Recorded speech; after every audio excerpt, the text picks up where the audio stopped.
Do I need to remind y'all that Atlus never fails to disappoint? But it's not all disappointing news. Honestly, Atlus is doing a lot of good things. It's just, there's always a caveat to everything they do. It's kind of like a monkey's paw in some way. You get the games you want, but there's always a catch. So let's go over the new info that Atlus decided to reveal after the Xbox showcase, so you guys know what I'm talking about. So this news came out of IGN that the producer and chief director of Persona made the decision not to include content from both Persona Fez and Persona Portable. So that includes no female protagonist and no The Answer. If you guys don't know, The Answer is kind of like a prologue post-story thing, but according to the producer, and I'm sorry I'm gonna butcher this name, Ryota Nitsuma, in the IGN article, he states, "We wanted to really genuinely work on recreating the Persona 3 experience." And then he states, "We have remade basically everything from scratch as for Persona 3 in the original version." So in my interpretations, they want to stay as faithful as the first game as possible. Now, I don't know if it was because The Answer was kind of controversial at its time, and I was kind of looking forward to it because even though it's controversial, it's still part of the canon and I wanted to experience it myself. But sadly, you can't. You basically have to get a PlayStation 2 and a copy of Persona 3 Fez to ever play the Answer part. And I just don't really like how there's different versions of one game. There's Persona the original, Persona Fez, Persona Portable, and then the Persona Portable that was ported to the consoles. So there's a lot of versions of this one game, and it's annoying. Atlus could have very well just consolidated all that and put it into one definitive edition. Now, the female protagonist, I could kind of understand because you're gonna have to rework the story a bit, but they did that with the Portable, so they could do it again. I have no idea. And then it gets me thinking, is it possible that Atlus will release another version of Persona 3 in a few years? Or they might just add the Fez content as DLC, which arguably I don't mind, but that's still kind of ugh. Though to be fair, the producer and developer said that they are focusing on updating Persona 3 to make it more in line with Persona 5, which you could see in the menus and stuff, they look alike. And for people who are saying like the menu looks like Persona 5, so they're copying each other, I'm like, do you not know what inspiration means? It is inspired by Persona 5, which is already an Atlus title, so they can't be copying about their own stuff. And there wouldn't be a Persona 5 if there wasn't a Persona 3, because that one came first. So I don't know why people are mad about that. People just want to be mad about anything these days. Also, they're keeping the quality of life features from Fez, like controlling the party members and adding old social links. But I think this is how far they're gonna go with the Fez content. Everything else is left out. But it's not all doom and gloom, because at the end of the day, I'm still gonna get Persona 3 Reloaded, just like I got Persona Portable, because I just want to experience the story. It is very, very good. But as a fan of the Persona series, I kind of found that disappointing that we didn't just get a definitive edition. But it is what it is. Alright, so it's not all doom and gloom over here. We have some new voice actors for these characters. Now at first, I thought they were just going to change Junpei, but they ended up changing everybody. Now I'm gonna go over them. If I mispronounce a name, I am really sorry. Really sorry. I'll try not to. For the protagonist, which arguably has the easiest job because he doesn't really say anything, we have Elkis Lay. You guys might know him as Luke in Street Fighter 6. He also voices the character in Demon Slayer, and Akira from Astral Chain. Now for Yukari, we have Heather Gonzalez. Now she has worked on Trails of Cold Steel and also Mimoto from Monster Hunter Rise. Now for Junpei, he is voiced by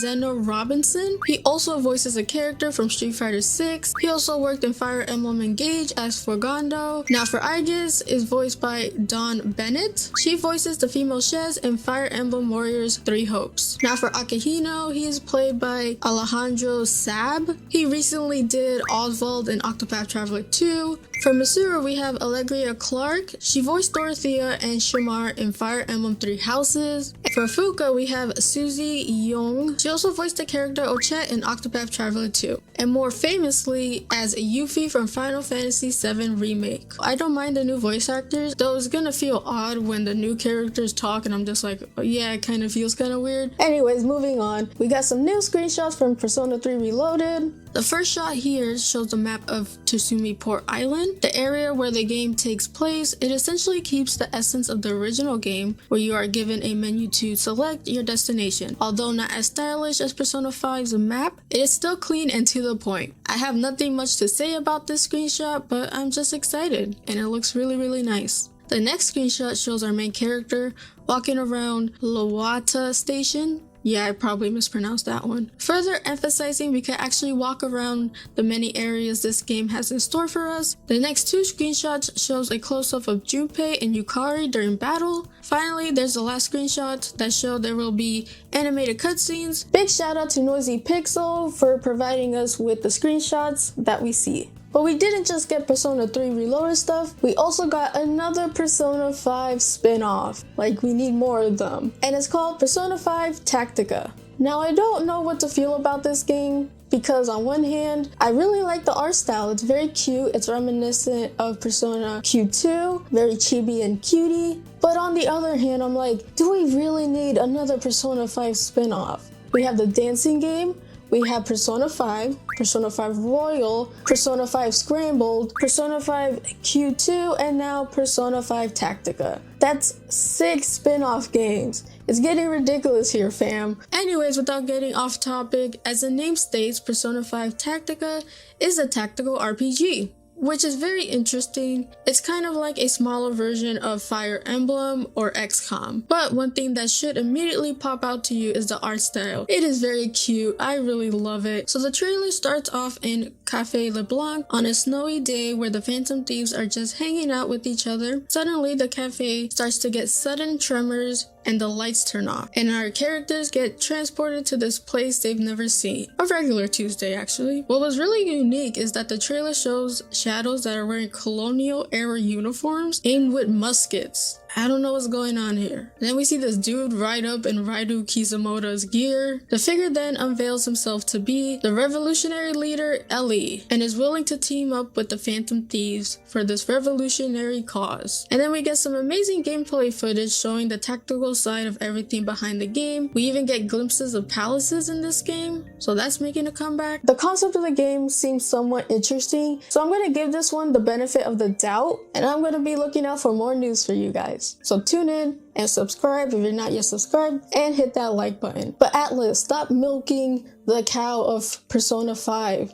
It is tired. It is giving you powdered milk at this point. Now the next game was Atlus's ace up their sleeve. They announced a new IP. Now I'm gonna look down because the title is very weird, and sorry if I mispronounce it. It is called Metaphor Re Fantazio. Yeah.